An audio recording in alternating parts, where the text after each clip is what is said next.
All right, guys, thanks for stopping by the channel today. It's Moodog from Moodog's Frugal RCs and more in the research kitchen today. Today we're going to be doing some work on the XINLEHONG 9125. I think there's enough interest on my channel now with people asking questions about it. Today we're going to be greasing the differentials in this unit, which is going to require some tearing down. So I think this is going to be a video that might be helpful to those of you out there maybe new to the hobby that just got this truck for this past Christmas and have questions on how to get this thing taken apart and actually get in there and grease up these differentials.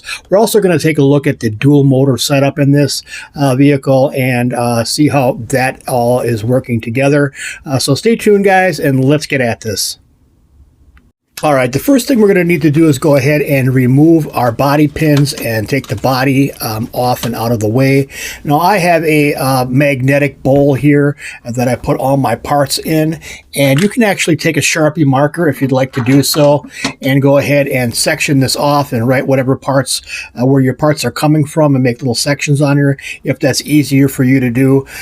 For the most part, a lot of these screws are going to be the same size depending on what part of the vehicle you're working on. So it shouldn't be too difficult. If you take your time, you should be good to go. So let's go ahead and get these body pins out of here for now, and we'll move on to step 2.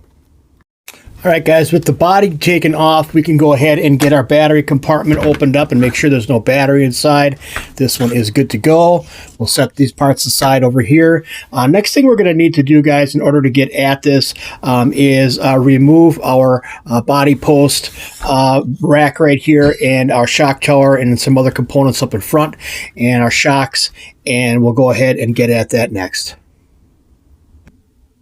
What we're going to attempt to do here, guys, is take this whole top part off here in one kind of sub-assembly. That way we're not dealing with a lot of, strewn around parts and a lot of reassembly work. So the first thing I'm going to need to do is, in my particular case here, is clear out this Phillips screw on the bottom here. Now, yours might be set up different. You may not have these shocks on here, but this thing is pretty packed with mud. So I'm going to go ahead and clear these out real quick on both sides, on all 4 corners, I should say, if I need to, and then I'm going to go ahead and remove those screws. One thing I forgot to mention is it's going to be a lot easier if we can go ahead and remove our tires and get those out of the way. So if you guys got one of these little spanners here, very handy little tool to have. If you don't have them, they're pretty easy to find. Your kit should have come with one, so go ahead and get your tires out of the way and set those aside.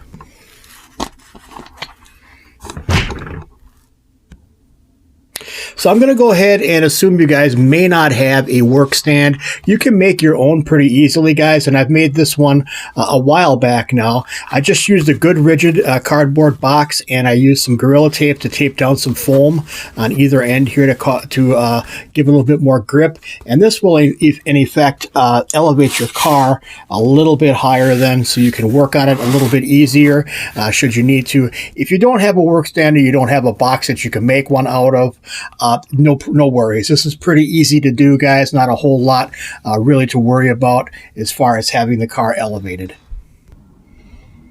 All right, guys, I've got my shocks released from the front suspension right here, and I wanted to let you know that I went ahead and I unscrewed them from the actual shock tower. There's a little bit more meat inside this area here.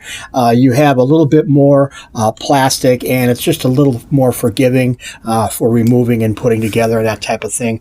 Down here, you're dealing with pretty thin plastic, and you want to make sure that you're not overdoing it and stressing that. Otherwise, you're going to find yourself ordering new lower A arms. So with that out of the way, we can go ahead and start concentrating on getting this suspension swung out of the way. And first thing we're going to need to do is go ahead and remove this bumper. Removing the bumper is just going to require removing 2 screws right here on this little bash guard here. So we'll go ahead and get these loosened up, and we can slide that bumper out of the way. All right, guys, with that bumper out of the way, that's going to give us access to this top plate here for the pins on the upper A arms. We're going to want to go ahead and take these screws out right here, and there's going to be one on either side, one right here and one right there. So go ahead and remove these real quick here. So once you remove these pins from the top, you'll notice that you can swing your upper A arms out of the way, and then your CVDs will fall out of the actual differential outdrive cups. So this is what these look like here, guys. These are just smooth pins, and on the very probably about 1/8 of an inch or so, you have some threads. So you want to make sure that you're not cross threading these, and you want to make sure that you're using just a little bit of blue Loctite when you reassemble them. I'm also going to go ahead and remove this top plate right here, this little aluminum plate from the top of the case right here. Get that out of the way for me. Just going to make life a little bit easier. It may not necessarily be, you may not need to do that, but I like to get everything out of the way that needs to be out of the way. Now we can go ahead and remove our shock tower here, and that's going to require the removal of these 4 screws. All right, with those 4 screws removed, we can go ahead and remove our shock tower and set that off to the side. Next thing we're going to do, guys, is remove this these 2 pins on the bottom here and get these lower A-arms out of the way. We can go ahead and leave our steering linkage connected. We don't have to release that, but let's go ahead and do that next. All right, with those loosened up, we can go ahead and remove those. And those are going to be the same as what we pulled out of the top. Again, you want to make sure when you're reinstalling these later on that you're not over-tightening and you are not cross-threading these in, and use a little bit of blue Loctite on these as well. All right, guys, once you've got those out of the way, you're going to have something that looks like this. Everything's just kind of hanging here. Again, you don't have to remove your steering linkage from the bottom of the servo. You can leave everything just kind of hang there, and make sure you're supporting it by some means. So if you've got that box handy, or you can set it completely flat down on the surface that you're working on. All right, guys, now we're going to go ahead and remove 1, 2, 3, 4, 5, 6, 7, and 8 screws here. Actually 9 and 10 screws. We're going to get all these all out of the way. That will reveal our differential underneath here, and we'll be able to get that popped out of there and greased up. All right, everything loosened up, guys. You're going to notice that you have several different size screws here. What I like to do is I can get by taking these out and know where they go because I've had this thing apart several times.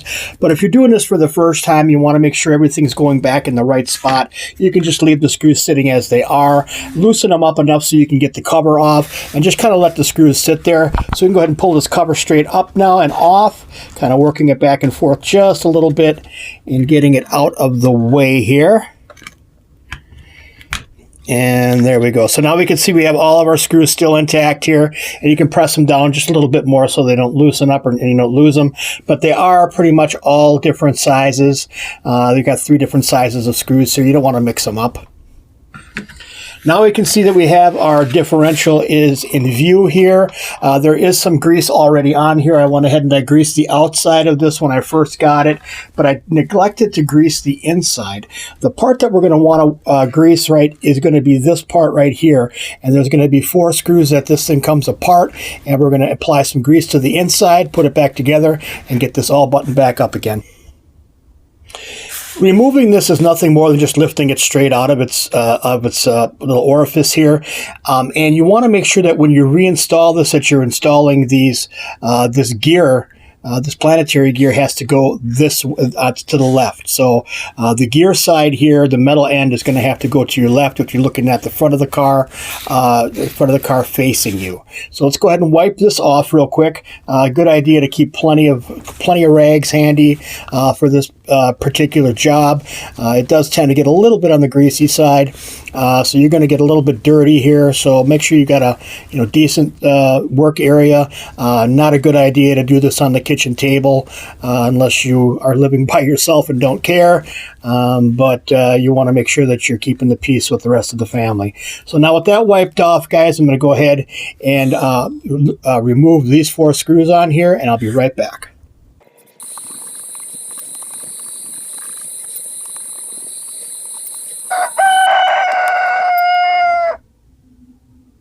All right, guys, once your screws are removed in here, you can go ahead and just separate these two halves. And you can see inside here, guys, there's just a little bit of white grease in here. Not a whole lot, probably enough, but not, yeah, I still see some dryness on some of these gears right here. You want to make sure that you're packing this. Now, what I'm going to do with this is just kind of lightly wipe out some of this old grease.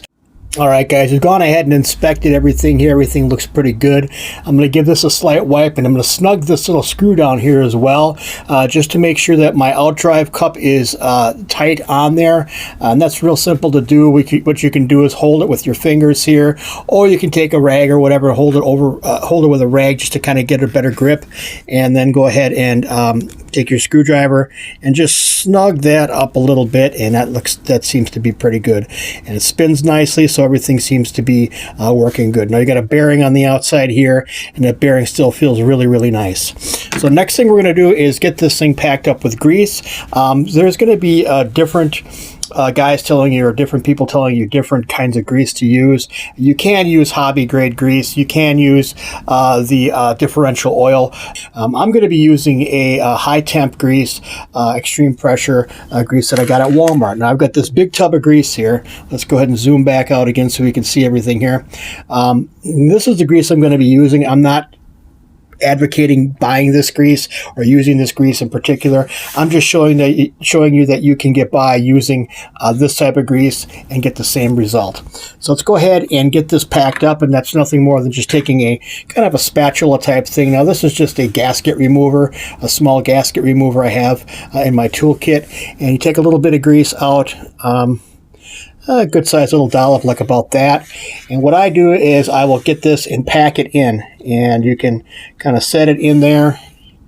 And you want to leave a little bit of space in here, guys, because when you go ahead and sandwich that planetary gear up on top here, you want to make sure that you're going to be able to rotate this out drive here. So once you've got that packed in like that, that's generally, I leave a little bit of a kind of a concave, almost a bowl shape in there to accommodate that planetary gear.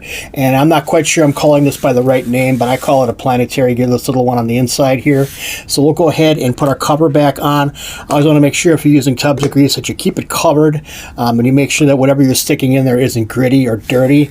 You don't want to contaminate that grease. Now I'm going to go ahead and just wipe off this rim a little bit on here, guys, to kind of make sure I can see the screw holes on here. And there's like little keyways on here as well. You can see on the side right here. I'll go ahead and zoom in just a little bit more for you guys here. You can see kind of little keyways here.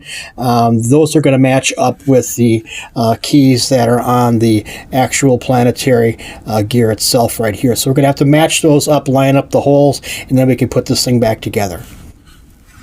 Nothing more than lining up these keyways, and there's 4 of them. There's really no right or wrong way to do this as long as you've got those keys lined up, and you can sandwich everything back together. And all 4 of those screw holes are going to be equal distance, so there's no right or wrong way to do that. All right, guys, once you've got these all snugged down, you're ready to pretty much reinstall it into the vehicle again. And you can go ahead and spin this and see it spins nice and smooth. It doesn't feel gritty. Feels pretty good. I will mention that when I tighten these things down, you want to go in a cross pattern, kind of one here, one there, and one there. And when you snug them down, these metal screws are screwing into plastic or nylon here, so you don't want to reef them down too tight. You will strip them out, and then you're going to be in trouble. You're not building bridges here, guys. We're screwing this into plastic, so use common sense when you're putting this back together. All right, before we put our differential back inside, guys, we want to make sure that we don't have any debris, any kind of grit or anything inside of here. Now, I just had this open probably about a month ago, and I think I've driven it maybe twice since that time. But you still want to check for, parts are going to wear. Your main gear here is going to wear against the planetary gear, and you're going to cause grit. And you just want to make sure that you don't have a whole lot of grit or any kind of debris stuck inside this differential case here. So we'll go ahead and take a paper towel or a rag and just kind of wipe some of that out, and then wipe off this edge right here, this mating edge where the whole top shell would actually screw onto here. So we'll go ahead and do that next. Okay, so once you've determined that there's no grit or anything in there that's going to cause you any problems going forward, you can go ahead and reinstall your differential. Now you'll notice on both sides of the differential, just inside of the outdrive cups here, you have little bearings. And in the molded plastic here, you'll see a little bearing actually grooves here to accommodate those bearings. So you want to make sure that you're setting them in there. There really is no way to put it in there any other way. It'll just drop into place as such. Now we can go ahead and get our top case, put that back on and screw everything down.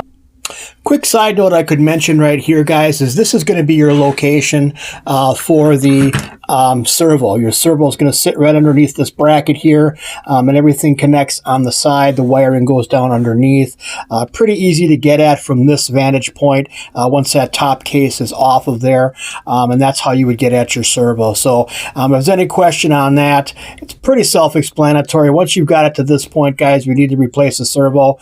This will actually give you good access for that. All right, guys, same thing on the top. When you're replacing the top casing here and covering up that your differential, you want to make sure that, again, you don't have any debris in here, no grit from the outside, or no metal shavings or parts that could cause any issues going forward. So make sure you're giving this a good inspection. Take your rag and wipe out any of that schmutz inside there, and start with as clean as you can of a surface to reinstall this. And with all of your screws still intact, we can go ahead and reinstall our cover. And that's nothing more than just putting it back in place, making sure that you're kind of eyeballing where the screw holes would line up. All right, now that that's all down and in place, we can go ahead and snug our screws down again. Again, you want to use kind of a cross pattern here. One here, one here, one here, one there. Again, we're dealing with plastic here, guys, so we're not building a bridge. Don't reef on these too hard, just snug.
When you're reinstalling these pins for your upper and lower A-arms, make sure that you're paying attention, because the upper A-arm pins are shorter.